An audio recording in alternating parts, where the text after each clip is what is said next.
Hello. Today I want to flesh out the pot size I may need to generate the additional £10,000 additional income I mentioned in my previous videos. I'm going to explain the assumptions I've made, set the scene, and then I'll work through the different options to arrive at that figure. Now, for those of you that just want the answer, I'll put the number on screen now so that you don't have to skip to the end. And for those of you who don't want to know, close your eyes now. Right, let's get into this. To understand how I arrived at this figure, the first variable we need to look at is an achievable investment return. For this, I've used historical saving rates from Paragon Finance, as they've generally offered competitive accounts over the years. As you can see, saving rates have been incredibly low at times, dropping below 1%, before peaking at around 5% in 2003. If we compare these rates with the Bank of England base rate, there's a pretty clear correlation. Many people keep their money in cash because it feels safer. While that may be sensible for reducing risk, it almost guarantees sacrificing long-term wealth creation. An alternative with relatively low risk is gilts, but I'll leave that for another video. Now let's compare those figures with investing. This is the historical dividend yield from the FTSE 100. While cash savers were often earning less than 2%, investors were consistently receiving dividend yields of around 3 to 4%. Just to be clear, I'm not telling anyone what they should do. I'm simply explaining the assumptions I've made from my own research. One thing that I do think is worth mentioning is that we're living through a fairly unusual period. Markets have accelerated at a pace that's difficult to justify by fundamentals alone. My own feeling is that the institutional money and government borrowing have helped drive valuations higher than normal. Eventually, markets tend to rebalance. That doesn't necessarily mean a crash, despite what the doom merchants would have you believe. Personally, I think we're more likely to see a return to slower growth environment where dividends once again become the much larger part of overall returns. With that in mind, I think it's sensible to ignore the unusually strong recent years when making long-term retirement assumptions. So let's make the fair comparison using data from 2014 to 2024. Over that period, the average notice account returned around 2.44%. During the same period, the FTSE produced an average dividend yield of approximately 3.71%. Now, these calculations aren't quite as simple as I'm showing here, but they do illustrate the difference. What I haven't yet included is the growth of the value of the shares themselves.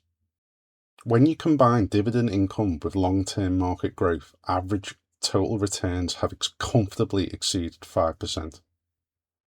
For my own calculations, I'm going to assume a 5% annual return. I see this as a reasonably conservative figure, but a good baseline.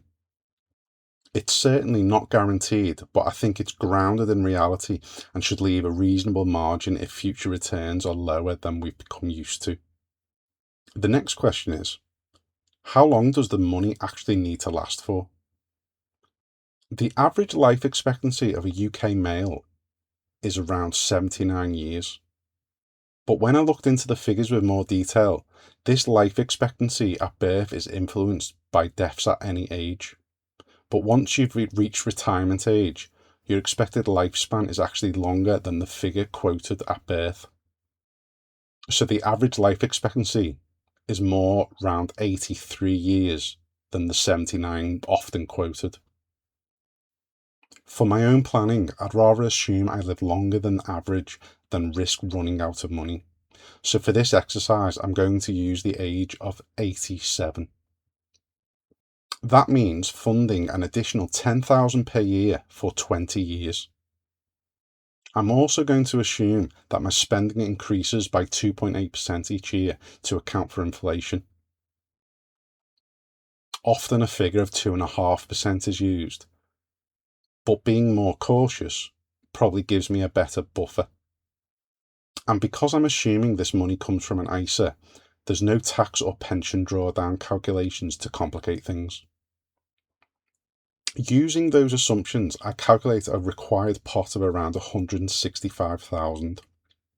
The withdrawals increase with inflation every year, and after 20 years, the pot is effectively exhausted. Now, in the comments of my previous video, several people quite rightly asked, what happens if one partner dies and you lose one of the state pensions? This is a very fair point, but remember, we're assuming spending remains consistent throughout retirement. In reality, many people naturally spend less as they get older. Travel slows down, hobbies change, and cars are often replaced less often.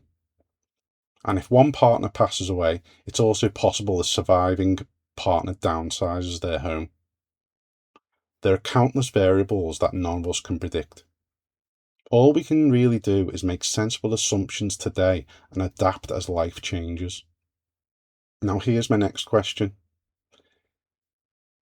If around 165 grand in today's money could provide the extra £10,000 a year from the age of 67, how much would I need if I wanted to retire 10 years earlier at 57? At first glance, the maths seems quite simple. Instead of replacing the 10 grand a year, we now need to be replacing 35 grand because we wouldn't be receiving the state pension.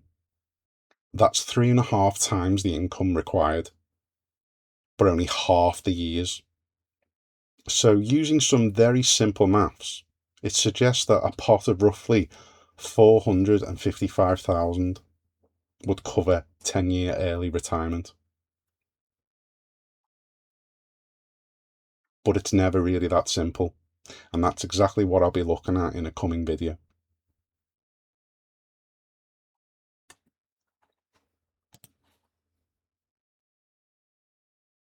Oh no.